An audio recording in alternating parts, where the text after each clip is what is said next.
Jean-François Lisée. On va juste dire qu'on est d'accord. Thomas Mulcair. Je te donne 100% raison. La rencontre. C'est vraiment une gaffe majeure. Tu viens de changer de position. Ce qui est bon pour Pitou est bon pour Minou. La rencontre. Lisée. Mulcair. Alors, Jean-François, des journalistes de Radio-Canada ont pris un café avec Mary Simon, la gouverneure générale. Ils sont allés à Rideau Hall, ils ont pris un café avec elle. Donc, on apprend qu'elle a suivi 184 heures de cours de français. Ça a coûté aux contribuables 27 851 $. 27 000 $. Elle sait dire les mots ananas, neige et son expression française préférée, son mot français préféré est chou de Bruxelles. Elle aime beaucoup dire ça. Est-ce que tu es content, Jean-François? Ben, je suis content, mais j'aimerais connaître le nombre de mots pour pouvoir diviser 27 000 par le nombre de mots.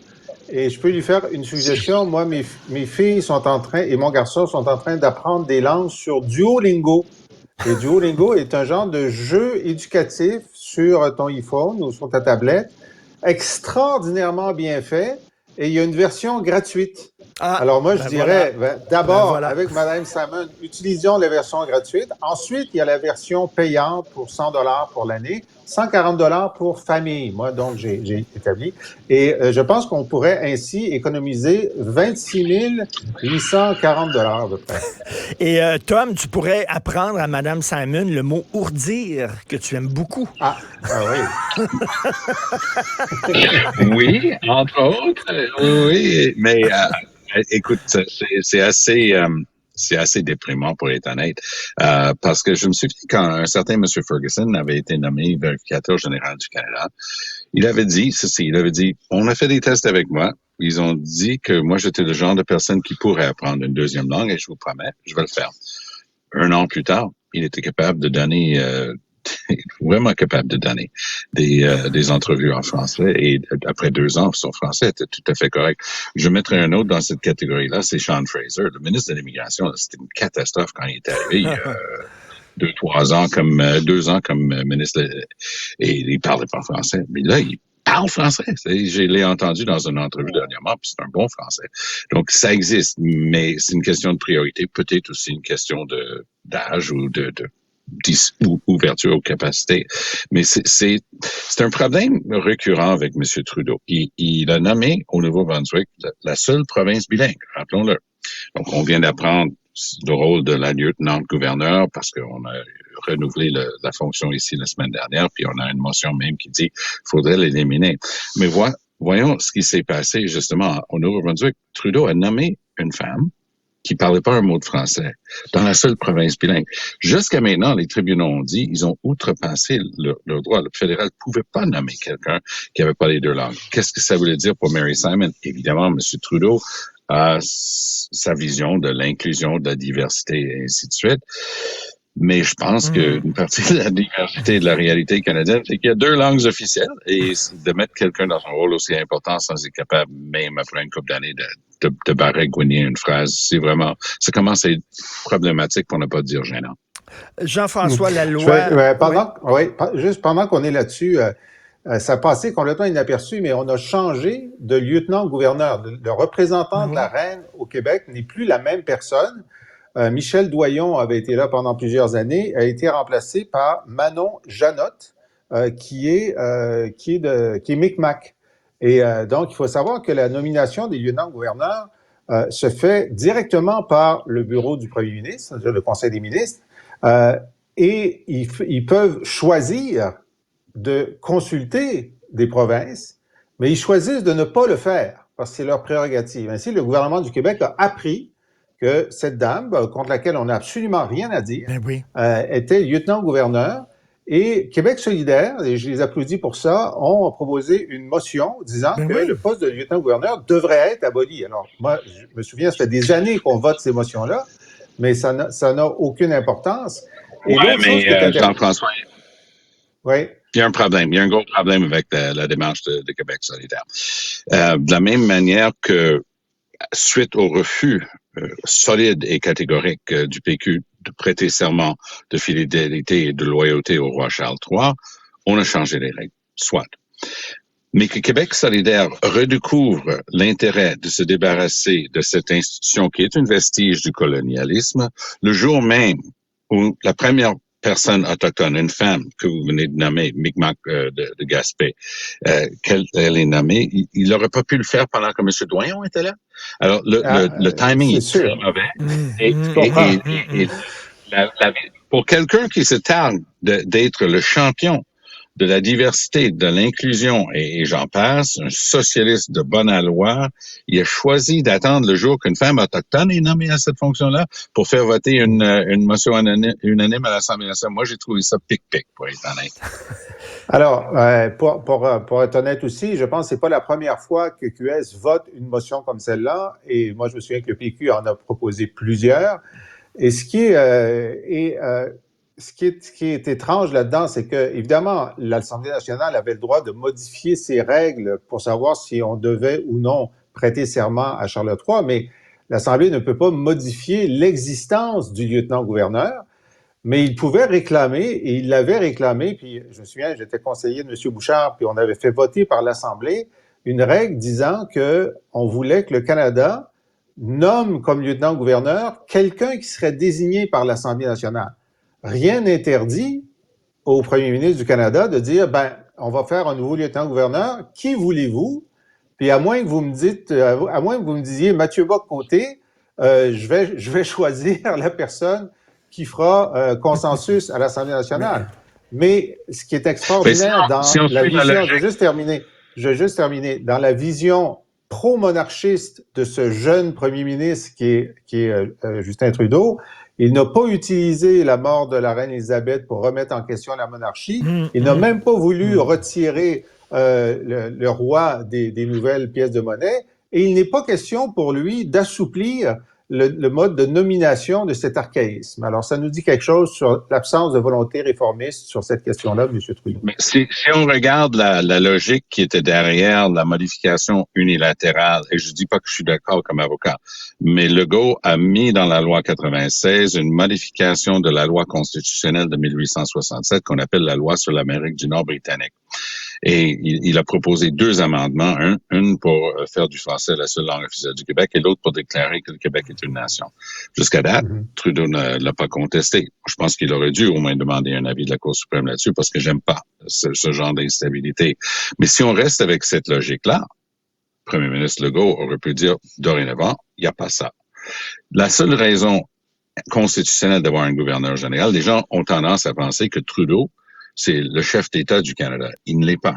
Il est le chef du gouvernement. Celle dont on vient de parler, qui a appris à dire ananas, ça c'est la gouverneure générale, c'est elle qui représente la reine d'Angleterre, le roi aujourd'hui, le roi d'Angleterre, qui lui est notre chef d'État. Idem dans les provinces. Et le rôle principal, c'est quoi? C'est signer les lois pour les proclamer, pour qu'ils puissent avoir force de loi, parce qu'il y a une sorte de saupoudrage de poudre de perlimpinpin magique qui découle direct du ciel vers le roi Charles, et le roi Charles peut le donner en sous-contrat à sa lieutenant-gouverneur qui peut signer au nom du Tout-Puissant. Alors, oui, ce sont des trucs élaborés par notre historique, c'est complètement loufoque, mais on est pogné avec. Deux choses là-dessus, parce que Richard, je sens que ça te passionne, hein, et c'est très difficile à placer.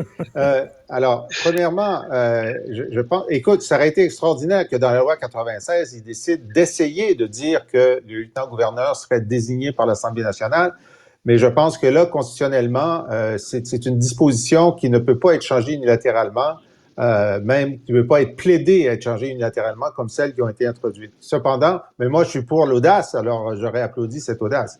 Mais deuxièmement, c'est vrai que normalement, ils signent tout. Hein? Ils signent tout, les lieutenants-gouverneurs, mais dans le cas de la souveraineté du Québec, M. Chrétien avait nommé Jean-Louis Roux spécifiquement pour lui demander de ne pas signer, par exemple, les brefs référendaires ou une loi sur la souveraineté, etc. Et il avait dit, Jean-Louis Roux, je ne signerai que si c'est constitutionnel, ce qui voulait dire si Jean Chrétien me dit de signer. Alors, d'habitude, ce symbolisme archaïque n'a aucune importance, mais il arrive dans des cas de très haute température politique qu'il puisse jouer un rôle central. Jean-Louis Roux, on se souvient qu'il a dû démissionner parce qu'on avait découvert des photos de lui jeune alors qu'il s'était déguisé en Asie, mais j'imagine que La Il y avait 3 présidente... gagnés sur son sarrau. Ouais. Oui, c'est ça. Mais la présidente de l'Université de Pennsylvanie dirait qu'il y a un contexte à ça. En tout cas, bref. Ah, il y avait... Wow. C'est ce Il y a un qu'a dit contexte Jean-Louis à ça. Roux. Excusez, mais je veux vous entendre absolument sur l'adoption de la loi 15 sous Bayon. Ça va être perçu comment par la population, selon vous? Je vais commencer par Jean-François. Est-ce que les gens vont dire, bon, enfin, vous avez un gouvernement qui se prend en main puis qui décide, bon, pas de tataouinage, ou alors c'est un déni de démocratie? Qu'est-ce que tu en penses, Jean-François? Bon, d'abord, la démocratie fonctionne. Je veux dire, ils ont la majorité à l'Assemblée, ils peuvent adopter un bâillon. C'est, disons, c'est de la démocratie, la démocratie rude. C'est l'aspect la plus rude de la démocratie. Et moi, je pense qu'un gouvernement qui a passé l'année à baisser dans dans son taux de satisfaction, entre autres parce qu'il n'écoute pas, entre autres parce qu'il est arrogant, entre autres parce qu'il respecte pas l'intelligence des autres, aurait dû saisir l'occasion d'une commission parlementaire qui fonctionnait très bien. Les oppositions collaboraient, amélioraient la loi. Il y avait un amendement adopté toutes les 10 minutes, me dit-on.